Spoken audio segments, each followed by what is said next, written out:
বানিয়েছিলাম রাবড়ি মালাই কুলফি। কি দুর্দান্ত যে খেতে হয়, একবার চটপট বানিয়েই দেখো। খুবই সহজ। 1 লিটার দুধের মধ্যে 2 কাপ মতো চিনি দিয়ে আমি প্রথমে একটু জাল করে নিয়েছি।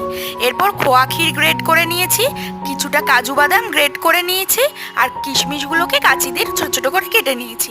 এরপর জাল দেওয়া দুধের মধ্যে সমস্ত খোয়া ক্ষীর দিয়ে দিয়েছি 1 কাপ মতো মিঠাই মিল্ক, মানে কনডেন্স মিল্ক। তারপর ঘন করে জাল দিতে দিতে দেখবে উপরে সর পড়বে, সেটাকে এরম সাইডে চামচ দিয়ে করে নেবে যাতে রাবড়ির সরটা পড়ে।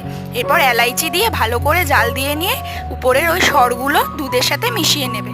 এরপর একটা পাত্রে ঢেলে একটু গোলাপ জল দেবে, ফ্লেভারটা দারুণ আসে। তারপর মিশ্রণটা ঠান্ডা করে যা মিক্সার গ্রাইন্ডারে ঢেলে 1 চামচ মতো গ্রেট করা কাজু বাদাম কিশমিশ দিয়ে একটু ব্লেন্ড করে নিলে দেখবে স্মুথ হয়ে যাবে।